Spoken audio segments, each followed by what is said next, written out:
Halo semua, selamat datang di channel YouTube saya. Perkenalkan, nama saya Octaviano Farel Primasan Wolor. Saya adalah seorang mahasiswa Fakultas Ilmu Komputer, jurusan Teknologi Informasi. NIM saya 200401996 dan saya berasal dari kelas JA 214. Seperti yang telah kita lihat sendiri, di sini tertulis UAS atau Ujian Akhir Semester Mata Kuliah Komunikasi Data, yang dimana ini adalah tugas UAS tahap pertama, dan saya telah membuat materi presentasi dalam bentuk PPT atau PowerPoint. Dan di sini ada materi yang akan kita bahas bersama-sama nantinya. Yang pertama ada dasar keamanan jaringan, standar keamanan jaringan, teknik kriptografi klasik, dan yang terakhir ada enkripsi simetris dan asimetris. Baik, sebelum kita lanjut ke materi selanjutnya, mohon teman-teman sekalian untuk mensubscribe channel YouTube saya dan jangan lupa pencet tombol lonceng dan like agar kalian tidak ketinggalan video dari saya sendiri. Oke, kita sekarang lanjut ke materinya. Yang pertama, kita akan membahas sistem keamanan jaringan. Di sini ada sebuah pengertian yang telah saya rangkum dari beberapa sumber, baik di website maupun di buku-buku pelajaran yang telah saya pelajari sebelumnya. Sistem keamanan jaringan adalah sebuah proses untuk mengidentifikasi dan mencegah pengguna yang tidak sah dari suatu jaringan komputer. Tujuannya tentu saja untuk mengantisipasi risiko ancaman berupa perusakan bagian fisik komputer maupun pencurian data seseorang. Jadi bisa kita simpulkan bersama-sama sistem keamanan jaringan ini sangat penting, di mana sistem ini sangat digunakan dalam dunia IT saat ini, seperti dalam komputer, laptop, maupun HP kita sendiri.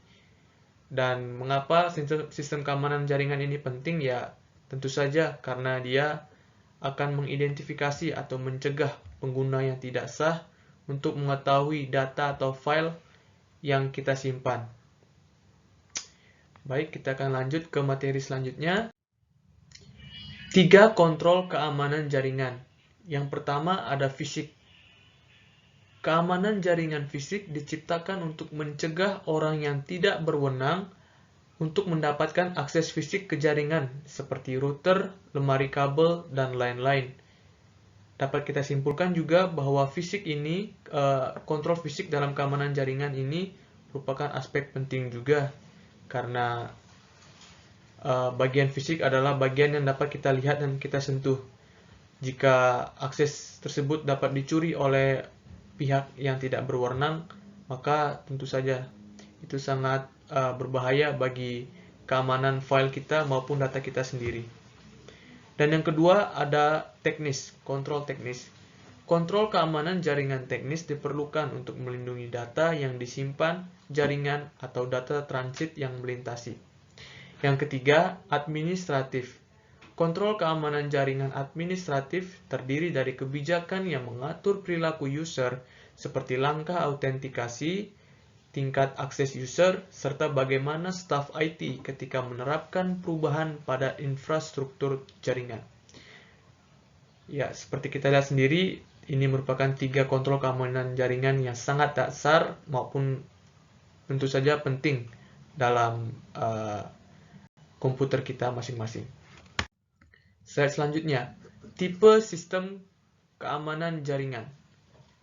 Sebenarnya di sini ada banyak sekali tipe sistem keamanan jaringan yang tentu saja sangat penting dalam komputer kita. Tapi saya di sini hanya merangkum 6 yang dimana ini sangat lumrah atau biasa kita pakai di laptop maupun komputer kita saat ini. Yang pertama ada akses control yang memungkinkan Anda untuk meningkatkan perlindungan jaringan dengan cara membatasi akses pengguna. Sebagai contoh, Anda dapat memberi administrator akses penuh ke jaringan tetapi menolak akses ke folder rahasia tertentu. Yang kedua, endpoint security. Praktik mengamankan titik akhir atau titik masuk perangkat end user atau pengguna akhir agar tidak dieksploitasi oleh pelaku kejahatan. Itu merupakan pengertian dari endpoint security. Yang ketiga, intrusion prevention systems, yang artinya intrusion prevention system atau juga dikenal dengan intrusion detection dapat memindai dan menganalisis lalu lintas atau paket jaringan sehingga berbagai jenis serangan dapat diidentifikasi dengan mudah. Yang keempat ada firewall. Firewall bertindak sebagai penghalang antara jaringan eksternal yang tidak terpercaya dengan jaringan internal Anda. Administrator biasanya akan mengkonfigurasi sekumpulan aturan yang ditentukan untuk memblokir atau mengizinkan lalu lintas ke dalam jaringan. Yang kelima, anti-malware software. Perangkat lunak antivirus dan anti-malware dapat melindungi perangkat Anda dari berbagai malicious software, seperti virus, ransomware, worm, dan trojan. Gunakan anti-malware yang Anda dapat terus memindai dan melacak file berbahaya yang ada di dalam jaringan. Yang keenam, ada Virtual Private Networks, atau yang biasa kita kenal dengan sebutan VPN. Virtual Private Network atau VPN merupakan alat yang dapat mengautentikasi komunikasi antara perangkat dan jaringan VPN akan menciptakan terowongan terenkripsi yang aman untuk menghubungkan perangkat Anda dengan jaringan internet. Dengan VPN, Anda akan terlindungi dan dari pengintai atau gangguan lain. Kita next. Oke. Jenis-jenis gangguan keamanan jaringan. Yang pertama ada hacking. Merupakan aktivitas penyusupan yang dilakukan seseorang ke dalam sebuah komputer seseorang dengan tujuan untuk mencuri data-data pribadi seseorang dan menyalahgunakannya. Biasanya hacking seperti ini dapat masuk melalui jaringan software maupun file. Tentu saja teman-teman, hacking ini sangat berbahaya. Seperti yang kita ketahui, pihak-pihak yang tidak berwenang tersebut menggunakan identitas pribadi kita untuk mencari kepuasan pribadi dan menyalahgunakannya. Tentu saja kegiatan seperti ini harus bisa kita cegah agar kita dapat aman dari kegiatan hacking ini. Yang kedua ada carding. Carding merupakan kejahatan dengan menggunakan teknologi komputer untuk melakukan transaksi dengan menggunakan kartu kredit orang lain, sehingga dapat merugikan orang tersebut, baik material maupun non-material. Yang ketiga ada deface, merupakan teknik mengganti atau menyisipkan file pada server. Teknik ini dapat dilakukan karena terdapat lubang pada sistem security yang ada di dalam sebuah aplikasi atau website. Yang keempat ada phishing, merupakan serangan yang dilakukan untuk menipu atau memancing korban agar ingin mengklik tautan serta menginput informasi kredensial seperti username dan password. Baik, mungkin bagi teman-teman semua sudah tahu ya sekarang, sudah mengerti keempat jenis-jenis gangguan keamanan jaringan ini. Jadi kita harus menggunakan komputer kita, device kita di rumah dengan sangat bijak agar tidak terjadi hal-hal yang tidak kita inginkan ke depannya. Nah, ini ada beberapa tips yang telah saya ketik dalam PPT saya, yang dimana berjudul tips menjaga keamanan jaringan. Yang pertama, selalu update komputer Anda secara rutin, baik software yang terinstal pada komputer perlu untuk diperbarui demi menjaga keamanan komputer Anda. Yang kedua, pasang antivirus yang sesuai dengan kebutuhan Anda, yang fungsinya untuk mencegah berbagai macam virus yang dapat merusak komputer dan menghilangkan data-data penting. Yang ketiga, jangan sembarangan membuka website yang tidak jelas, seperti situs-situs bajakan yang di dalamnya terdapat virus patogen yang dapat menyebar ke perangkat komputer. Yang keempat, Anda juga sebaiknya berhati-hati jika ingin mengunduh file ataupun aplikasi bajakan dari internet, karena bisa jadi terdapat virus atau malware di dalamnya. Yang kelima, aktifkan enkripsi jaringan dan matikan Wi-Fi saat tidak digunakan. Di sini ada standar keamanan jaringan. Beberapa contoh komponen keamanan jaringan standar. Yang pertama, semua titik yang bisa diakses secara fisik dan juga perangkatnya harus aman secara fisik. Tidak bisa sembarang orang melakukan akses. Biasanya dalam akses fisik ini yang tadinya terdapat dalam 3 kontrol keamanan jaringan di slide yang tadi kita telah bahas, bahwa ini akses fisik juga sangat penting ya, sangat istilahnya sangat sakral bisa dibilang seperti itu, karena ini sangat mudah diakses oleh orang-orang tertentu, karena ini bagian pertama yang kita lihat, bagian pertama yang kita sentuh. Oleh karena itu pentingnya staf IT untuk menjaga akses ini agar tidak dapat dicuri data-datanya atau informasinya oleh para pencuri atau pihak yang tidak mempunyai otoritas sama sekali. Yang kedua, perangkat jaringan harus memiliki MOTD atau Message of the Day yang berfungsi sebagai warning pesan legal setiap kali diakses. Yang ketiga, pertahanan perimeter haruslah ditekankan pada segenap titik jaringan yang menghadap ke publik seperti internet. Yang keempat, session timeout pada konsol dan telnet harus disetting dan dibatasi, tidak boleh lebih dari 10 menit saat idle kepada semua perangkat jaringan. Yang kelima, perangkat-perangkat jaringan seperti switch dan router memiliki password yang sangat kuat. Yang keenam, akses remote kepada perangkat jaringan haruslah dikontrol dengan membatasi aksesnya menggunakan sistem filter IP address. IP address itu seperti alamat IP yang bisa kita temukan pada kolom website di atas layar kita. Seperti di situ tertera nomor-nomor ataupun gabungan simbol, gabungan huruf dan angka. Jadi itu bisa dinamakan IP address dari website tersebut. Jadi keenam ini adalah merupakan standar keamanan jaringan yang perlu kita ketahui juga bagi diri kita sendiri jika kita ingin mengetahui lebih dalam bagaimana standar keamanan jaringan yang mungkin saja bisa kita tetapkan pada device kita masing-masing, baik komputer maupun laptop kita di rumah. Sekarang kita akan membahas materi kita yang ketiga, yakni kriptografi klasik. Tadi kita sudah membahas dua materi sebelumnya, ada sistem keamanan jaringan dan standar keamanan jaringan. Dan sekarang kita masuk ke materi yang ketiga, yaitu kriptografi klasik. Baik, di sini saya akan menjelaskan pengertian dari kriptografi klasik.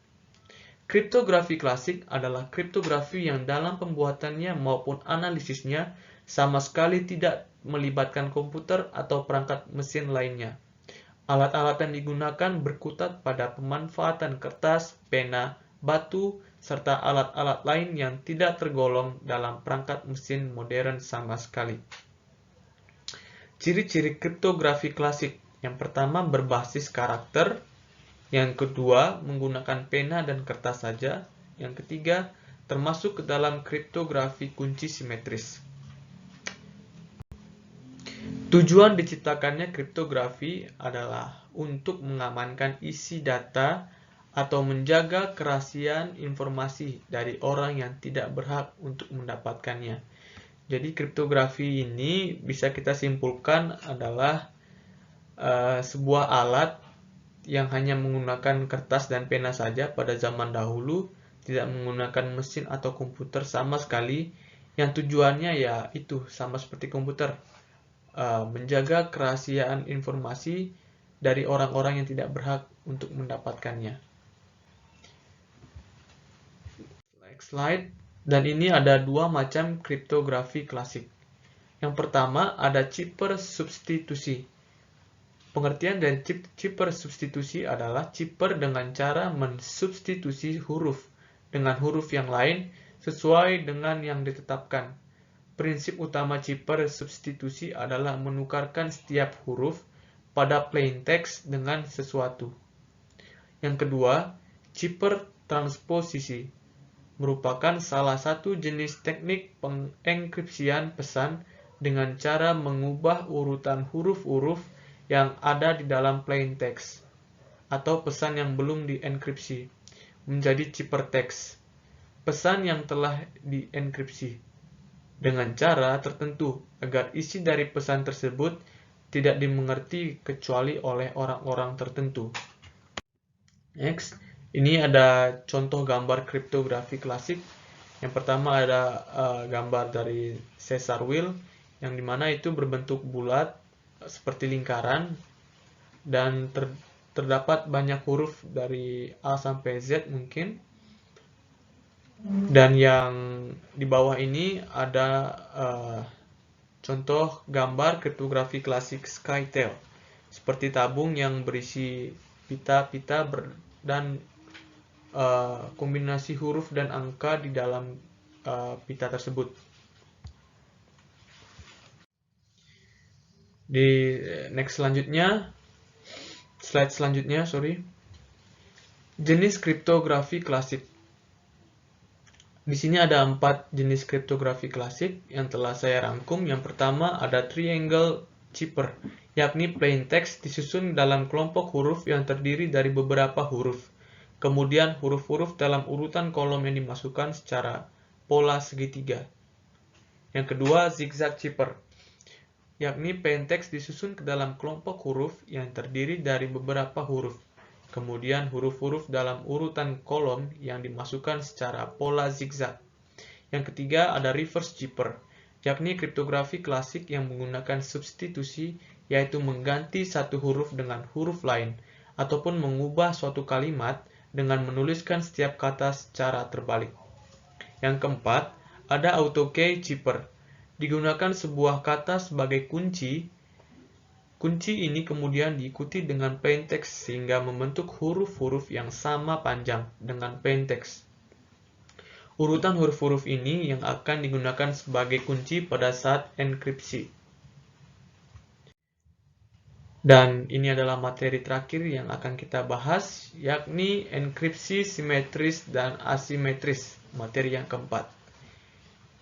Tidak terasa sekarang kita sudah berada di materi yang keempat ya teman-teman. Kita langsung saja bahas. Enkripsi simetris adalah jenis enkripsi paling sederhana yang melibatkan penggunaan satu kunci rahasia. Ini adalah metode enkripsi tertua dan cipher Caesar termasuk dalam kategori ini. Kunci rahasia dapat sesederhana sejumlah atau serangkaian huruf dan lain-lainnya. Yang kedua ada enkripsi asimetris. Pengertian dari enkripsi asimetris adalah kriptografi kunci publik yang merupakan area yang relatif baru dibandingkan dengan enkripsi simetris. Enkripsi asimetris menggunakan dua kunci untuk mengenkripsi teks biasa Anda. Dan ini pokok pikiran telah kita pelajari, yang perlu kita pelajari bersama-sama dari dua materi yang kita bahas tadi. Yang pertama, apa sih itu pengertian umum dari enkripsi? Jadi enkripsi ini adalah konsep kunci dalam kriptografi yang dimana proses seseorang dapat menyandikan pesan ke format yang tidak dapat dibaca oleh penyadap. Kita ulangi lagi sekali, enkripsi adalah konsep kunci dalam kriptografi. Ini adalah proses di mana seseorang dapat menyandikan atau membuat pesan sandi ke format yang tidak dapat dibaca oleh penyadap. Yang kedua, kriptografi. Pengertian umum dari kriptografi itu adalah ilmu yang mempelajari teknik enkripsi naskah asli atau plain text yang tersusun acak dengan memanfaatkan kunci enkripsi, sehingga naskah tersebut berubah menjadi teks yang sulit terbaca atau ciphertext oleh user yang tidak memiliki kunci dekripsi. Kita ulangi sekali lagi, kriptografi adalah ilmu yang mempelajari teknik enkripsi naskah asli atau plain text yang tersusun acak dengan memanfaatkan kunci enkripsi, sehingga naskah tersebut berubah menjadi teks yang sulit terbaca atau ciphertext oleh user yang tidak memiliki kunci dekripsi. Dan ya, sekian dan terima kasih teman-teman. Itu saja materi yang dapat saya bawakan pada slide PPT saya kali ini. Saya mohon maaf jika ada kekurangan salah kata di awal maupun di tengah presentasi. Dan saya harap teman-teman semua juga bisa mengerti dari materi yang telah saya berikan pada kesempatan kali ini. Baik teman-teman, sampai ketemu lagi di video selanjutnya. Jangan lupa saksikan terus channel YouTube saya. Bye teman-teman.